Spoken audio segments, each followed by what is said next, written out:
فرعون نے کہا، اے موسیٰ، کیا تم اپنے جادو کے زور سے ہمیں ہماری سرزمین سے نکالنے ہمارے پاس آئے ہو؟ بس ہم بھی تمہارے مقابلے میں ایسا ہی جادو پیش کریں گے، لہٰذا ہمارے اور اپنے درمیان ایک وقت جس کی نہ ہم خلاف ورزی کریں اور نہ تم، صاف میدان مقرر کر لو۔ موسیٰ نے کہا، تمہارے ساتھ جشن کے دن وعدہ ہے، اور یہ کہ دن چڑھے لوگ جمع کیے جائیں۔ پس فرعون نے پلٹ کر اپنی ساری مکاریوں کو یکجا کیا، پھر مقابلے میں آ گیا۔ موسیٰ نے ان سے کہا، تم پر تباہی ہو، تم اللہ پر جھوٹ بہتان نہ باندھو، وگرنہ اللہ تمہیں ایک عذاب سے نابود کرے گا، اور جس نے بھی یہ بہتان باندھا وہ نامراد رہا۔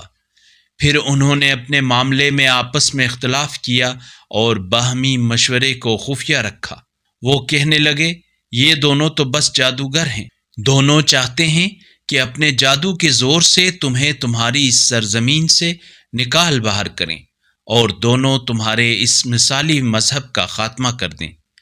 لہٰذا اپنی ساری تدبیریں یکجا کرو، پھر قطار باندھ کر میدان میں آؤ، اور آج جو جیت جائے گا وہی فلاح پائے گا۔ اگر اس قرآنی کلپ نے آپ کے دل کو چھو لیا ہے تو براہ کرم چینل کو سبسکرائب کر لیجئے اور بیل آئیکن کو دبا دیجئے۔ اللہ نور السماوات والارض، اللہ آسمانوں اور زمین کا نور ہے۔